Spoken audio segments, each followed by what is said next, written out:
Kunal Ghotge is the speaker for the day. People usually have this tradition of first introducing him as the boy next door. Then people look next door to find where is he. And so I say, Kunal Ghotge. Well, does he need an introduction? Yes.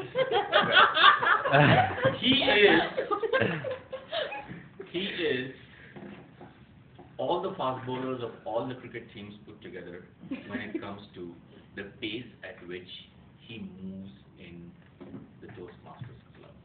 My God, Kunal, give us a break. You're so fast, it's so difficult for us to keep up with you. This gentleman joined the Toastmasters club, if I were right, sometime in July or sometime late last year. January, sorry. So beginning of this year. And the way he is going, in before the middle of next year, he should be finishing his gold. So he is going to share with us this time a dramatic speech, and he calls it as Witches Loaves.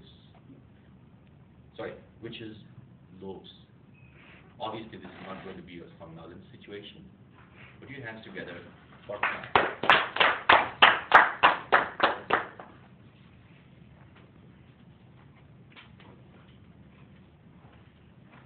Martha McKinley owned a bakery in Hampshire.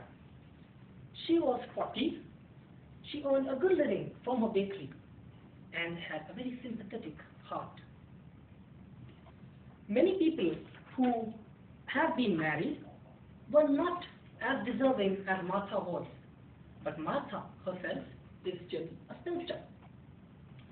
Recently, a customer had started coming to her bakery regularly, and Martha had started developing a lot of interest in this man.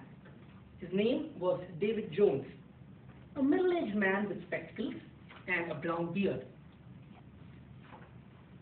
He generally had clothes which were patchy or torn, but still he was neat and had very good manners. Martha always thought that he must be a poor artist because she used to see some paints of red and brown on his fingers. He always came to a bakery and bought stale loaves of bread. Yes, stale loaves of bread. He kept coming, buying the bread. Martha started feeling for him. When she used to have a sumptuous meal of bakes and pastries from her own bakery, she used to feel, what if this wonderful artist could share this meal with me instead of having his old meal in the draughty attic? But she was not sure about his occupation. She decided to test her feelings.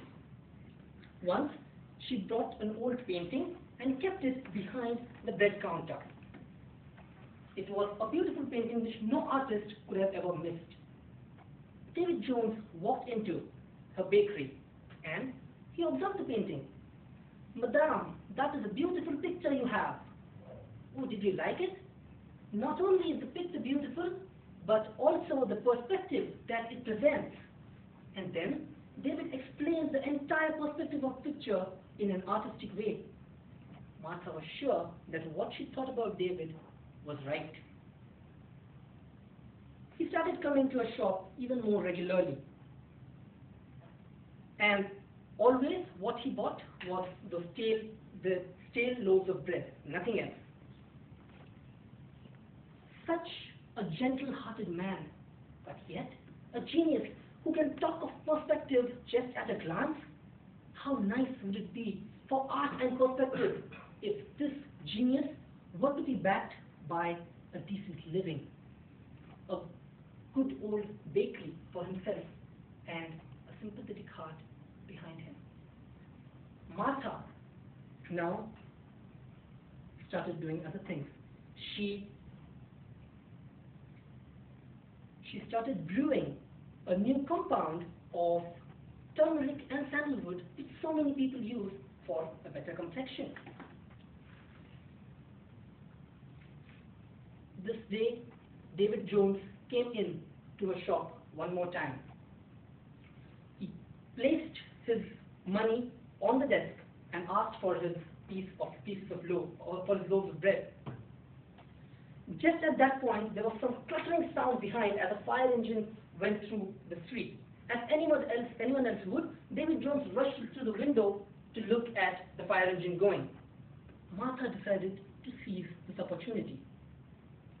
She slashed the bread loaf into half, and she had some fresh butter kept on the shelf. She applied generous quantities of butter onto these loaves, and before he could turn, pressed it together, and she was wrapping up the paper by the time David Jones had turned and looking back. She gave him the loaf, he went away. And then Martha, sitting in her room, started thinking. She thought the entire day about what would happen once David finds the loaves of bread with butter. Had she done something wrong by expressing her good feelings? No, certainly not. There was nothing wrong in it. David, when he would open the loaves of bread, he would be happy. Instead of his old bread, he would have a good meal. Would he actually think about Martha? Would he actually think about the hands who placed it there? Would he? And at that precise moment, there was a bang on the door. There was some chaos going outside. Martha went out to see what was happening. And there she saw her artist. He was certainly not somnolent, but he was red-faced. His hair was all flustered. He was showing his fists to Martha. She couldn't understand. He had friends with him. And then David started shouting. He started shouting, "This lady, she's a witch! She ruined me!" His friend dragged him out and came back to speak to Martha. He said, "Ma'am, you must know what has happened and what is this chaos all about. David Jones is an architectural, he's a sculptor, and he's a draftsman who makes drawings, and he has been working for the last 3 months on the plan of the new city hall. This was the most important project of his life. As you may know, that the draftsmen actually draw their drawings with pencil, and after that they use stale pieces of bread to rub off the pencil lines.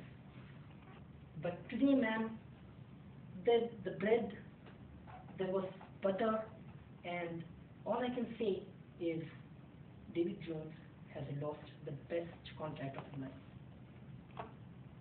Martha walked in to her room.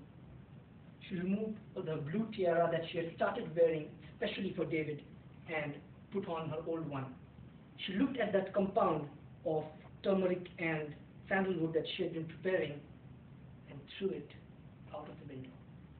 Over to the Toastmasters.